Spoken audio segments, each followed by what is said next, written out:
अस्सलाम वालेकुम रहमतुल्लाहि व बरकातहू। डियर स्टूडेंट्स, आज के इस लेक्चर में हम बात करेंगे इलेक्ट्रोलिसिस की and we will check the electrolysis of different substances and we will also check what are the products of the electrolysis of different substances. सबसे पहली बात जो है वो है इलेक्ट्रोलिसिस के बारे में कि इलेक्ट्रोलिसिस होता क्या है। इलेक्ट्रोलिसिस जो है ये एक प्रोसेस भी आप इसको कहला सकते हैं या आप इसको टेक्निक भी बोल सकते हैं। By which an electrolyte is decompose, यानी इस प्रोसेस में एक इलेक्ट्रोलाइट को डिकम्पोज किया जाता है into its constituent ions and then the migration of ions towards the respective electrodes under the influence of applied electric field. देखिए बेटा, जब आप किसी भी इलेक्ट्रोलाइट को डिकम्पोज करेंगे करंट से, तो वो इलेक्ट्रोलाइट जो है वो टूट जाएगा कैटायंस और एनायंस में। अब कॉमन सेंस की बात है, इलेक्ट्रोलिटिक सेल में कैटायन जो है वो माइग्रेट करेगा नेगेटिव इलेक्ट्रोड की तरफ, जिसको हम कैथोड बोलते हैं, और एनायन जो है वो माइग्रेट करेगा towards the positively charged electrode which is called as anode. Anode पे एनायन का हो जाता है बेटा ऑक्सीडेशन और कैथोड पे कैटायन का हो जाता है रिडक्शन। पहला जो सबस्टेंस हम आज इलेक्ट्रोलाइज करने जा रहे हैं that is the molten sodium chloride. Molten sodium chloride means melted form of sodium chloride. तो इसलिए मैंने यहाँ पर लिया है NaCl liquid. It is not in the aqua solution, rather it is a molten और melted form of sodium chloride. जो ही आप इसमें करंट पास करेंगे इस मोल्टन सोडियम क्लोराइड के पास, तो ये टूट जाएगा into Na positive ion which is a cation and Cl negative ion which is an anion. अब एनोड पे Cl नेगेटिव आयन जो है वो ऑक्सीडाइज हो जाएंगे and hence chlorine gas is liberated at this electrode. यानी इसी एनोड पे क्लोरीन गैस जो है वो लिबरेट करेगा। रिएक्शन जो है वो इस तरह है, 2 टाइम्स Cl नेगेटिव आयन, या अगर आप 1 टाइम्स ही पहले लेते हैं यानी Cl negative ion gives half of the chlorine gas, मैं यहाँ पर 1/2 लिखूंगा, प्लस 1 इलेक्ट्रॉन। अब अगर आप इस पूरी इक्वेशन को 2 से मल्टीपल करेंगे तो ये बन जाएगा यहाँ पर 2 times Cl negative ion and 2 into 1/2 जो है 2 जाएगा तो ये बन जाएगा 1 molecule of chlorine gas and 2 electrons. तो यहाँ पर ये सीधे अब बन जाएगा Cl2 गैस, क्योंकि 1 लिखने की ज़रूरत है ही नहीं, and it is 2 times electrons जो यहाँ पर रिलीज हो जाते हैं। तो अब इस प्रोसेस में यानी this process involves the loss of 2 electrons और लॉस ऑफ इलेक्ट्रॉन्स, तो इसीलिए इसको बोला जाता है ऑक्सीडेशन हाफ रिएक्शन। अब कैथोड पे क्या हो जाता है, Na positive ions are reduced and hence sodium gets deposited at cathode. तो देखिए Na positive ion plus electron जो है वो बन जाएगा Na सॉलिड। सर अगर आप 2 यहाँ पर ले लेते हैं, ले लो, 2 times sodium plus 2 electrons gives 2 times sodium metallic atoms, और ये 2 सोडियम मेटेलिक एटम जो है ये आपके कैथोड पे बेटा डिपॉजिट हो जाएंगे। अब इस प्रोसेस में इन्वॉल्व हो जाते हैं गेन ऑफ 2 इलेक्ट्रॉन्स, यानी this process involves the gain of 2 electrons, hence it is reduction. तो हम इसको लिख सकते हैं reduction half reaction, reduction half reaction. अगर मैं अब कंप्लीट रेडॉक्स रिएक्शन लिखूंगा तो वो इस तरह आप लिखेंगे,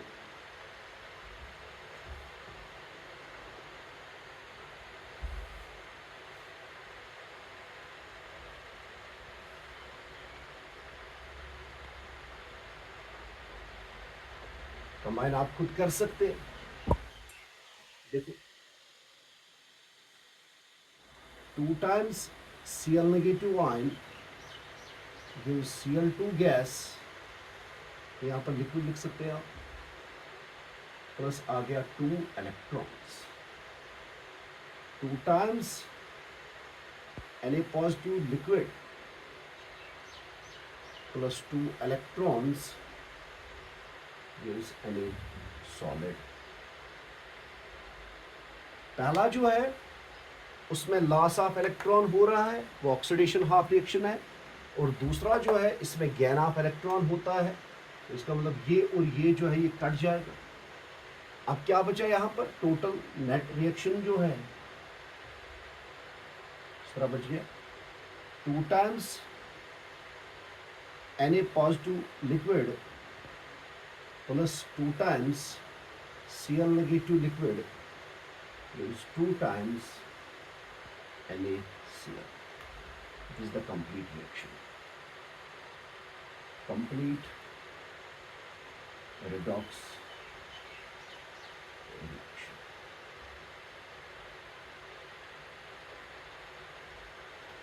अब अगर आपको समरी देना होगा इस इलेक्ट्रोलिसिस प्रोसेस का तो आप लिख सकते हैं ड्यूरिंग द इलेक्ट्रोलिसिस ऑफ, ये क्वेश्चन पूछा जाता है एग्जाम में, electrolysis of molten sodium chloride, molten sodium chloride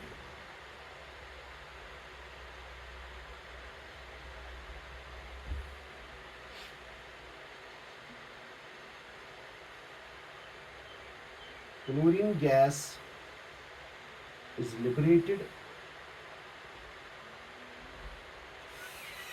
at anode, chlorine gas जो है वो लिबरेट एनोड पे होता है and sodium gets deposited at cathode. ये पहली बात है। तो अब इसके बाद हम दूसरा एक सब्सटेंस ले लेते हैं, उसके भी इलेक्ट्रोलिसिस प्रोडक्ट्स को चेक करेंगे।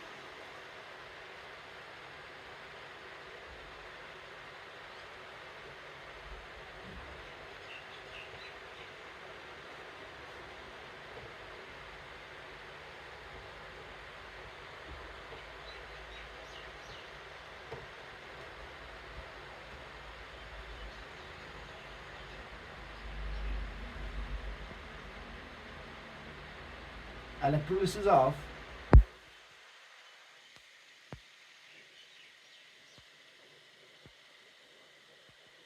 aqueous solution of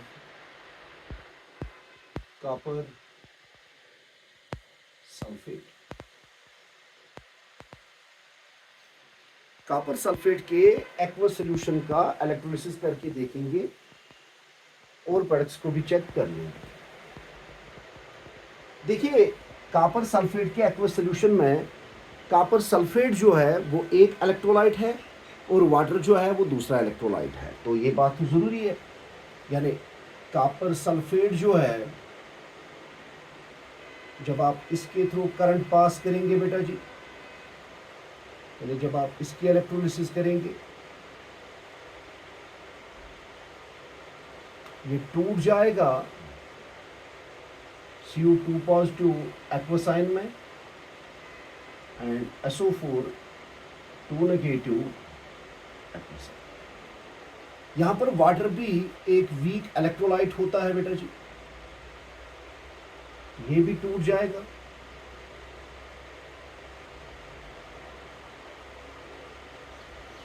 और जब वाटर टूटेगा it will break down or decompose into H positive ion and OH negative ion।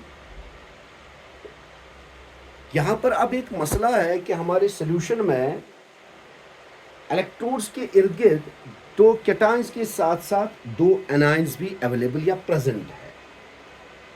अब अगर मैं यहाँ पर बात करूँगा एनोड की, या हाँ एनोड की ही बात कर ले, पहले कैथोड की बात करते हैं। At cathode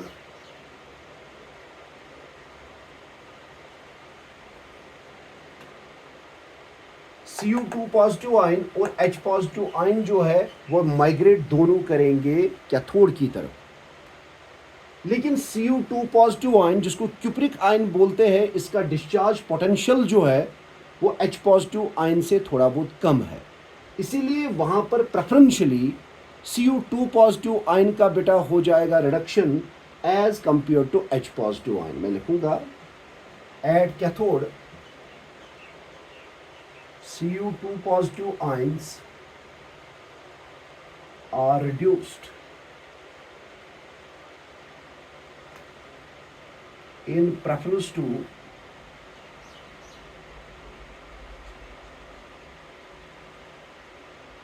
H positive ions due to their lower discharge potential। ये मैंने आपको आगे पे पढ़ाया है प्रेफरेंशियल डिस्चार्ज थ्योरी। तो यहाँ पर Cu2 पॉजिटिव आयन इसलिए रिड्यूस हो जाएगा कैथोड पे क्योंकि इसका डिस्चार्जिंग पोटेंशियल जो है वो H पॉजिटिव आयन से थोड़ा बहुत कम है। तो प्रेफरेंशियली क्यूप्रिक आयन को ही रिड्यूस होना पड़ेगा as compare to H positive ion. तो Cu2 positive ion aqueous plus 2 electrons Cu solid। Therefore, at cathode या at cathode नहीं लिखेंगे। Therefore, copper gets deposited at cathode। जब Cu2 पॉजिटिव आयन का reduction हो जाएगा वो कन्वर्ट हो जाएगा कॉपर सॉलिड में, और ये कॉपर सॉलिड जो है ये कैथोड पे डिपॉजिट हो जाता है। ये बात याद रखने की है। और H पॉजिटिव आयन जो है that remains in the solution. याद रखेंगे आप। एनोड पे एट एनोड देखो बेटा मूव जो है सल्फेट भी करेगा हाइड्रोक्साइड आयन भी करेगा, लेकिन यहां पर OH नेगेटिव आयन को डिस्चार्ज होने का ज़्यादा मौका मिलता है क्योंकि इसका डिस्चार्जिंग पोटेंशियल जो है वो सल्फेट आयन से थोड़ा बहुत कम होता है। OH negative ions are oxidised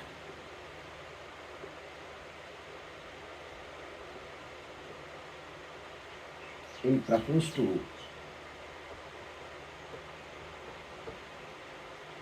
SO4 2 negative ions।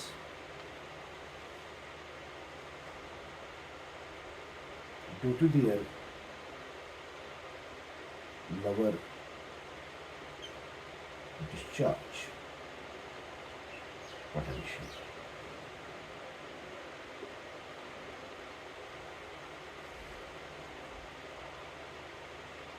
OH negative aqueous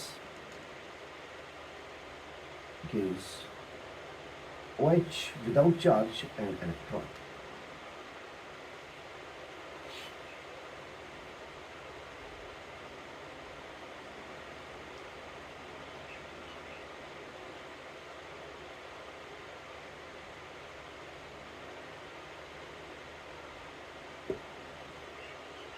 यहाँ पर तो गैन ऑफ इलेक्ट्रॉन हो गया। This is reduction half reaction.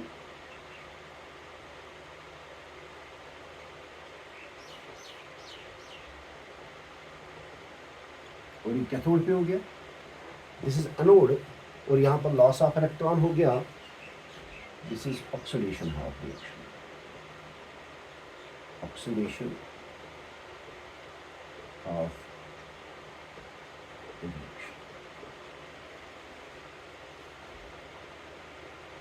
4 times OH जो है that will give you 2 times H2O plus O2 gas. ये बात अभी कैथोड की ही हो रही है।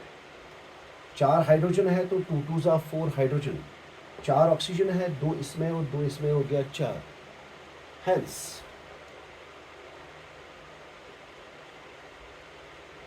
O2 gas is evolved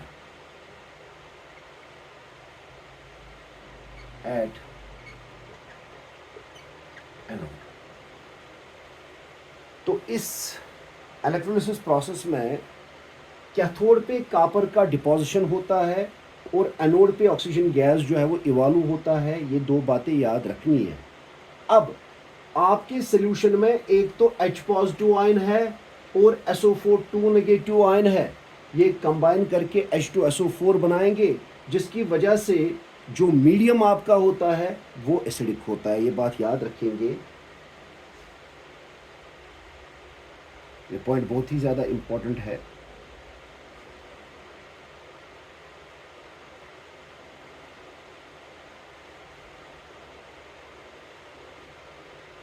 The solution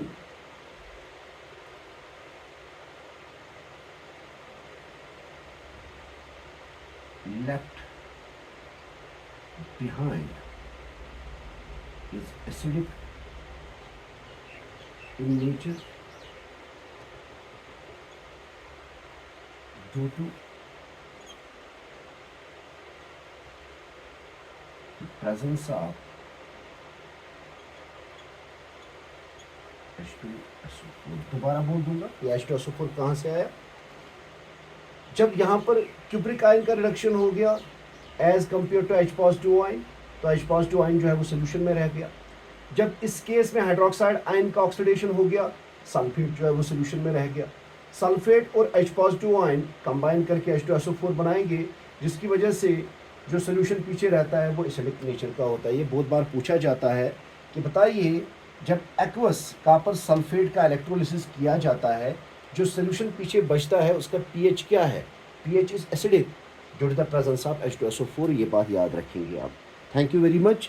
कल के टॉपिक में और 2-3 सब्सटेंसेस का इलेक्ट्रोलिसिस करेंगे, तो उसके बाद हम सीधे जाएंगे सेल्स पे और इलेक्ट्रोड पोटेंशियल पे। Thank you very much.